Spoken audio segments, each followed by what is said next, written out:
ถึงขั้นตอนการหว่านแล้วจ้ะไห่นี้สาวลอยกับแม่น้องเหมยเป็นคนหวาน รอดูว่ามันจะเกิดไหม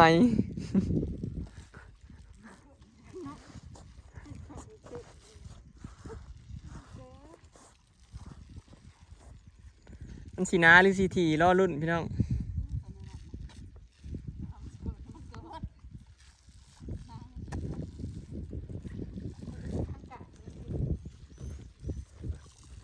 เข่ามันออกเลยแหละพี่น้องแต่ว่าสองไห่เทิงมันยังไม่ทันออกประมาณแตกแล้วเฮ้ยมันหักกระแตกมือนี้แล้วแม่นเมื่อวานนี่คอยวานมันยังไม่ได้แตก หักขาวไปเลย แม่น บ่เกิน3 มื้อ เอาแส่ขึ้นสองขึ้นแล้วก็ขึ้นมาอบขึ้นนึงเอากระบาลเลยพี่น้องประมาณนี้นะเอาเขาปลูกไปแช่น้ำไว้นะแล้วก็อบไว้คืนเดียวมันก็แตกงอก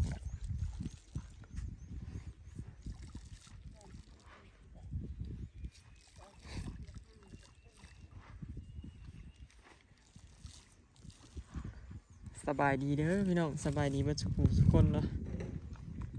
ถ่าวานเขาไฮเดียวนี่ตั้งแต่เสามาตั้งแต่เสาพี่น้องพากันมาแต่เสาถ่าน้ำบาดตกบาดมืดบาดแจ้งบาดแดดก็เลยบ่ได้น้ำจากเถื่อพี่น้องจนค่ำตอนนี้3 โมงกว่าจึงได้หวานเนาะกว่าสิได้หน้าให้หนึ่งก็บ่แม่นง่ายขอบ่มีน้ำ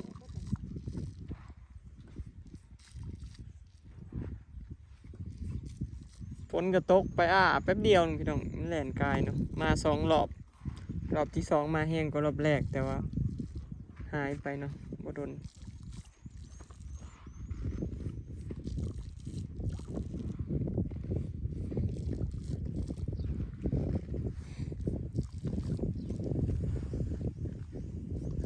พอดีรวมแล้วเนี่ยได้หาตาแล้วพี่น้องเทิง2เนาะอยู่เทิงเถียงเทิงบ้าน2 ไร่เนาะอยู่รูมฟ้าแล้ว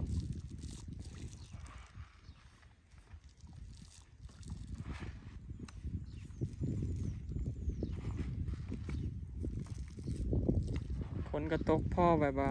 มาอ่อยให้กล้าให้เขาบ่ตายซื่อๆพี่น้องตกแล้วก็ได้ แม่น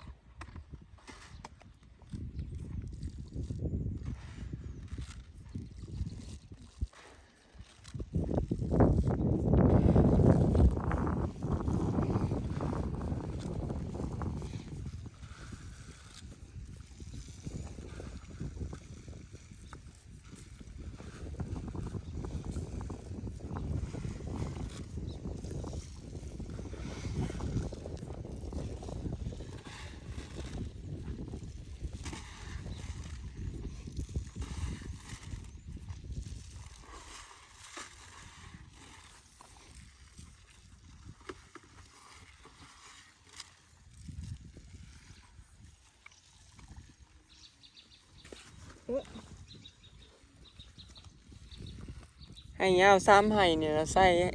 ส่กระปุกไห่ละสอบเนาะ3 ไห่ก็บ่ได้3 สอบ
ถ้ารุ่นบัตรเข่าออกอีกทีเนาะว่ามันสิทีบ่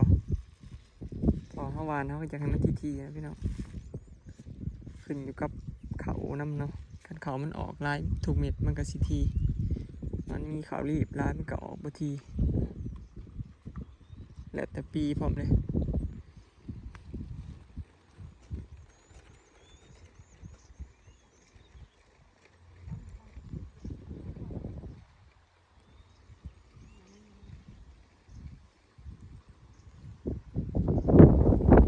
พอฝนตกแล้วก็แดดเนาะแดดหัวไหมยูจี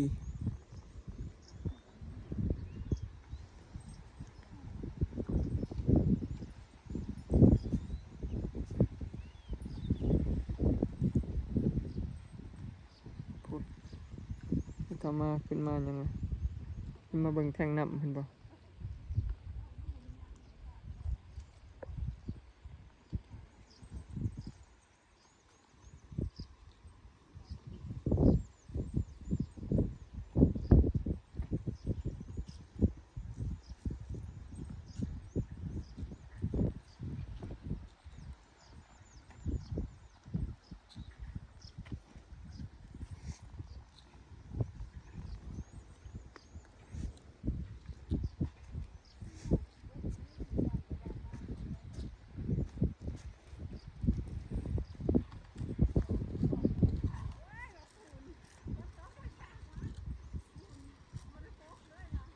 ข้ามเงี้ยให้ใน20 บาทเด้อตัวแล้วเฮ้ย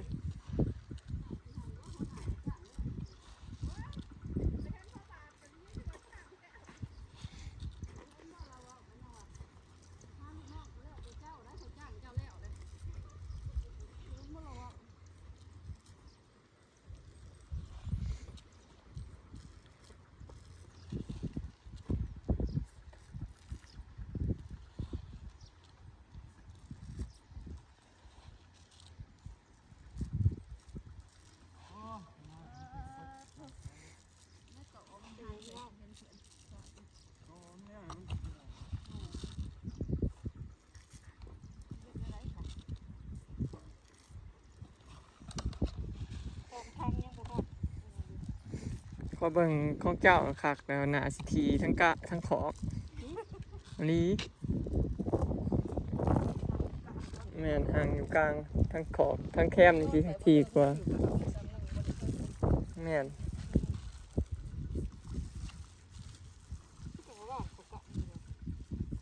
แม่นวานเขาก้างอยู่แต่ว่าเฮาเห็ดแจ๊กแล้วมันก็ตกลงในขาเฮานำอันนี้เลยเฮาเห็ดแบบมือแจ๊กแล้วมันก็เหี่ยลงน้ำสินะ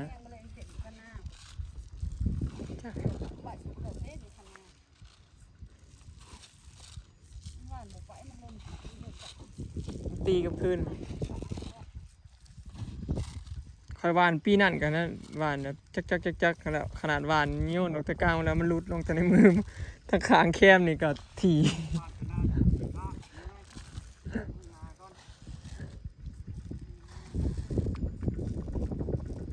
เสียงรถไทยก็เรียนรถไทยไปมา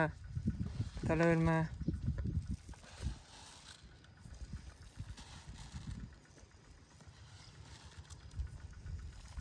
สรุปแล้วนำโซลาร์เซลล์เขากับเบิดมือนะได้ไฮเดียวนี่พี่น้องไฮเดียวยัง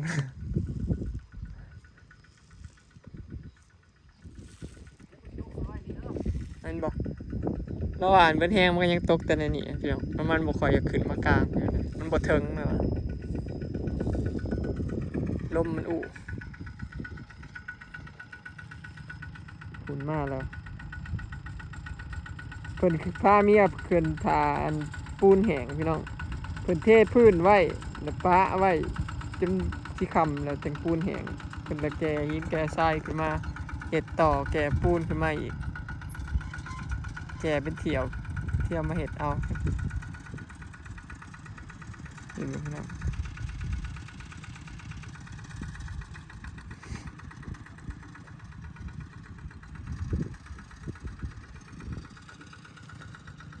โครงการแทงน้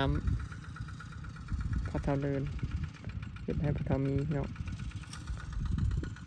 เพื่อนหากระเทพื้นแล้วเหลือแต่กอแอมแบบนี้เนาะ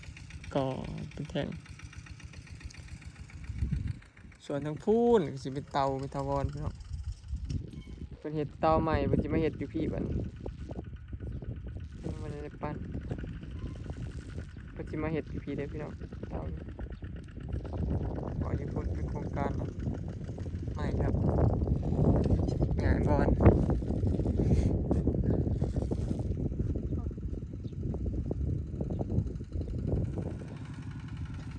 รถไทยลิฟต์บอดป้านใหม่มันขวัด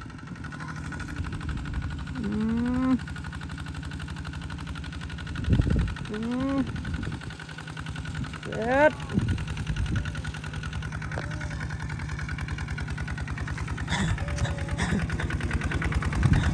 คือเอาแต่เลย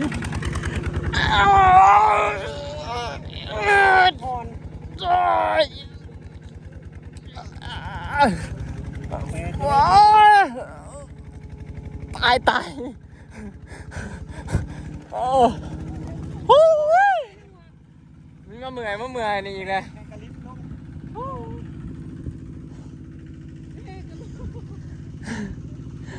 บอลทุ่มใหม่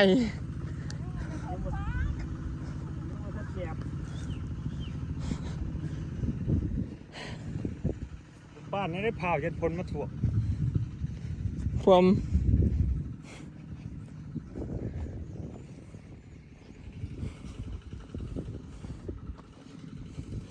นี่มาเปลี่ยนบอลลีกใหม่ปะ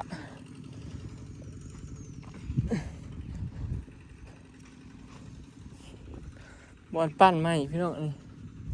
ยังมันแก่เลยผมขยะรถนักจนมึงรีบแล้ว สำหรับเห็ดน้องให้มันบะ คนมาห้ามจะเถื่อใครอยู่แล้ว ข้าพเจ้าพลมาท รถแล่นเหยียบไปเหยียบมันกันแน่นะมั้งรถเป้าเหยียบไปเหยียบมัน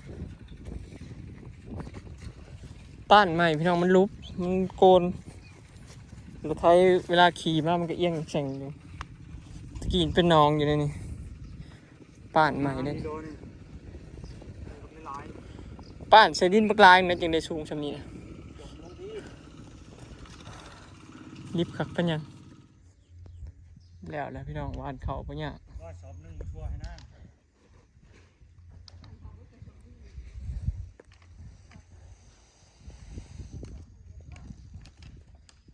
โอ้ยตั้งไทยใหม่ก่อน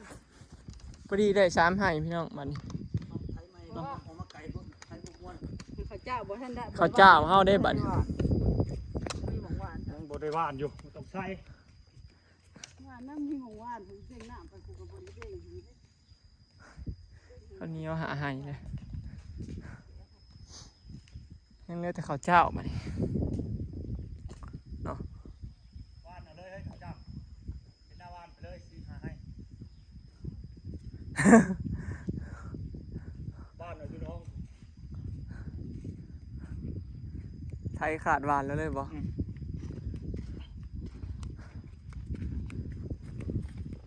เมื่อยคือมือนี่เนาะไอ้บ่อยากวานล้ำแล้วเจ้าบ่อยากแล้ว มือนี่บ่อยากบ่มือเมื่อยก็บ่อยากเข้า โอ้หนักตายแล้วเว้ยมันไม่กับพวก แล้วพี่น้องเนาะถือว่ามือนี้เรียบร้อยเนาะเขาจะเหนี้ยวเฮาพอแล้วพี่น้องทั้งเทิงนี่เป็นขาวๆได้2ไห้นี่ขาวๆนี่ขาวแดงไห้นี่ ใส่ไม่นะ ไห้ที่3นี่ขาวแดงเนาะขาวๆ2ไห้โอเคเนาะพี่น้องคลิปนี้ก็สิขอเก็บภาพบรรยากาศไว้สำนี้เด้อเนาะพี่น้องฝากเบิ่งคลิปฝากเป็นกำลังใจให้เด้อเนาะ บ่เฮ็ดหยังแล้วเมื่อยยืนจะสิลงว่าป่านใหม่ ไปแล้วพี่น้องสบายดี